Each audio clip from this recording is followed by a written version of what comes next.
কোনো আয়াত দেখাতে পারেন যেখানে বলা আছে যে মুহাম্মদ গোসল করেছিল গঙ্গার জলে বা সেই 5টা উপাদান দিয়ে, অর্থাৎ দুধ, দই, ঘি, প্রস্রাব আর গোবর? তাহলে আজকে ইসলাম গ্রহণ করব। Thank you sir. মাইকের সামনে এসে প্রশ্ন করতে পারেন। Good evening sir. আমি পেশায় একজন শিক্ষিকা। এছাড়াও আমি ইসলাম ও অন্যান্য ধর্ম নিয়ে রিসার্চ করি। আপনার নামটা কি জানতে পারি? আমি নীলিমা। আপনার লেকচারের জন্য অসংখ্য ধন্যবাদ। তবে আমি কিছু ব্যাপারে একটু জানতে চাই। যেমন আপনি ভবিষ্যৎ পুরাণের কথা বললেন, 3য় খণ্ডের 3য় অধ্যায় 5 থেকে 8 নম্বর শ্লোক। আমি আপনাকে আরেকটা ব্যাপার জানিয়ে রাখি যে হয়তো আপনিও এটা জানেন। ধরেন ঈশ্বর যে নবীকে পৃথিবীতে পাঠান, সেই নবী তার উদ্দেশ্যে বলা ভবিষ্যৎবাণীগুলো পূরণ করবেন। যদি সেই নবী অর্ধেক বা তার কম ভবিষ্যৎবাণী পূরণ করেন, তাহলে তাকে নবী বলা যাবে না। এটা একটা সাধারণ যুক্তির ব্যাপার। এবারে ভবিষ্য পুরাণার কথা বলি। আপনি সেই ম্লেচ্ছ নেতার কথা বললেন আর বললেন তিনি নবী মোহাম্মদ ছাড়া আর কেউ নন। আচ্ছা, আমি আপনার কথার প্রথম অংশটা মেনে নিচ্ছি, কিন্তু পরের অংশটা আপনি ব্যাখ্যা করে বলেননি।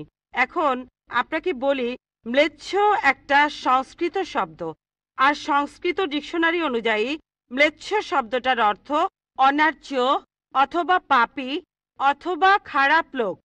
ম্লেচ্ছ শব্দটার এই 3টা অর্থ হয়। তাহলে কি বলা যায় মোহাম্মদ ছিল পাপী অথবা খারাপ লোক? আরেকটা ব্যাপার হলো, এই ভবিষ্যৎবাণীর দ্বিতীয় শর্তটা, সেটা হলো তিনি একটা মরুস্থলে জন্মাবেন। মরুস্থল এর অর্থ মৃতদের স্থান, কারণ মরু শব্দটা এসেছে সংস্কৃত মৃ থেকে, যার অর্থ মৃত্যু। তাই এখানে অবশ্যই আরবের মরুভূমির কথা বলা হচ্ছে না, কারণ সেটা ছিল অনুর্বর ভূমি আর যুদ্ধক্ষেত্র। এরপরে আমি 3 নম্বর পয়েন্টে আসছি। এই ভবিষ্যৎবাণীতে বলা হয়েছে যে এই ম্লেচ্ছ নেতা তিনি গোসল করেন পঞ্চগাভিয়া আর গঙ্গা নদীতে। আর এটা আমরা সবাই জানি যে গঙ্গা নদী, এই নদীটা আরবে নয়, গঙ্গা নদী রয়েছে ইন্ডিয়ায়। এটা পৃথিবীর সবাই জানে। এবার পঞ্চগাভিয়ায় গোসল করা সম্পর্কে বলি। পঞ্চগাভিয়া মানে গরু থেকে উৎপন্ন 5টা উপাদান। এই উপাদানগুলো হলো দুধ, দই, ঘি, প্রস্রাব, গোবর। এখন ভবিষ্যৎবাণীটাকে সত্যি হতে গেলে এই কথাটাও তাহলে সত্যি হতে হবে। আপনি কি আমাকে পবিত্র কোরআনের এমন কোনো আয়াত দেখাতে পারেন যেখানে বলা আছে যে মুহাম্মদ গোসল করেছিল গঙ্গার জলে বা সেই 5টা উপাদান দিয়ে, অর্থাৎ দুধ, দই, ঘি, প্রস্রাব আর গোবর? তাহলে আজকে ইসলাম গ্রহণ করব। Thank you sir. বোন, আপনি ঠিক বলেছেন যে ভবিষ্যৎবাণীর কথা বলা হচ্ছে, যদি তার অর্ধেকের বেশি পূরণ না হয় তাহলে ভবিষ্যৎবাণী ভুল। আমি একমত বোন, আপনার সঙ্গে একমত। আমি আপনার 3টি প্রশ্নের উত্তর দেব। দেখা যাক আজকে আপনি ইসলাম গ্রহণ করেন কিনা। এটাও হতে পারে আপনি আমার সঙ্গে একমত হবেন না। আমি যা বলবো, আমি একমত। ম্লেচ্ছ এই শব্দটা 3টি অর্থ আছে। ম্লেচ্ছ এর একটা অর্থ হলো অনার্য অর্থাৎ বিদেশি, আরেকটা অর্থ হচ্ছে পাপী, আরেকটা অর্থ হলো খারাপ লোক। আর দেখবেন ইন্ডিয়ায় হিন্দুরা সাধারণত মুসলিমদের বলে থাকে ম্লেচ্ছ। তারা যখন এভাবে বলে তারা আসলে বোঝায় পাপী আর খারাপ লোক, কিন্তু এর আরেকটা অর্থ হলো বিদেশি।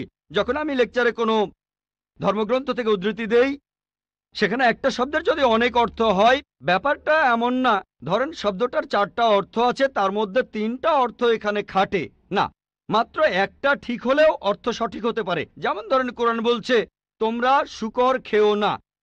আজকে যদি ডিকশনারি খোলেন, এই শূকর শব্দটার একটা অর্থ হলো পুলিশ অর্থাৎ পুলিশ অফিসার, তাহলে একটা অর্থ শূকর, আরেকটা অর্থ পুলিশ অফিসার। তবে কোরআন বাইবেল এটা বোঝায়নি। বাইবেলে বুক অব লেভিটিকাস 11 অধ্যায় 7 থেকে 8 অনুচ্ছেদে আছে, বুক অব ডিউটেরোনমি 14 অধ্যায়ের 8 অনুচ্ছেদে আছে, বুক অব আইজায়া 65 অধ্যায়ের 2 থেকে 5 অনুচ্ছেদে আছে, বলা হয়েছে তোমরা শূকর খেও না। কিন্তু পুলিশকে বোঝায়নি বাইবেল। যদি আপনি বিভিন্ন ধর্মের ছাত্রী হয়ে থাকেন, যদি 10টা অর্থ থাকে সেখানে একটা অর্থও খাটে, দেখতে হবে সেটা সঠিক কিনা। 2টো সঠিক হতে পারে, 3টা সঠিক হতে পারে, সবগুলো সঠিক হতে পারে, কিন্তু যদি মাত্র একটা অর্থ সঠিক হয় এতেও ভবিষ্যৎবাণীটা ফলে যেতে পারে। আমি আপনার সঙ্গে একমত যে ম্লেচ্ছ এর একটা অর্থ অনার্য, ইন্ডিয়ানদের দিক থেকে একজন বিদেশি। আর আমি আমার লেকচারে তখন বলেছিলাম ম্লেচ্ছ শব্দের অর্থ হচ্ছে বিদেশি। আর আপনি ভুল পথে গিয়ে বলছেন এখানে ম্লেচ্ছ মানে হচ্ছে পাপী। আপনি আসলে এখানে ভুল বুঝেছেন বোন। যদি আপনি বলেন কোরআন আর বাইবেল বলছে পুলিশদের খেও না, তার মানে আপনি বিভিন্ন ধর্মের উপর ছাত্রী নন, আপনি তাহলে এক পেশে। একটা অর্থে যদি ভবিষ্যৎবাণীটা পূরণ হয়। আরেকটা কথা, যদি সন্দেহ থাকে, আমি আরো 10টা পয়েন্টের কথা বলেছি, সবগুলোকে খণ্ডন করতে পারবেন না। আরেকটা বললেন মরুস্থল, এটার একটা অর্থ আমিও একমত, মৃতদের স্থান। তবে সংস্কৃতিতে মরুস্থল শব্দটার আরেকটা অর্থ হচ্ছে বালুময় স্থান। আপনি আজকে ডিকশনারি চেক করেন, সেখানে দেখবেন আমাদের ইসলামিক রিসার্চ ফাউন্ডেশনে এখানে সংস্কৃত ডিকশনারিও আছে। আমি বিভিন্ন ধর্মের উপর ছাত্র, এটা মানছি যে একটা অর্থ হচ্ছে মৃতদের স্থান, আরেকটা অর্থ হচ্ছে বালুময় স্থান। কিন্তু ভুল অর্থটা আপনি নিচ্ছেন কেন? তাহলে তো আপনি ভুল পথে চলে যাবেন।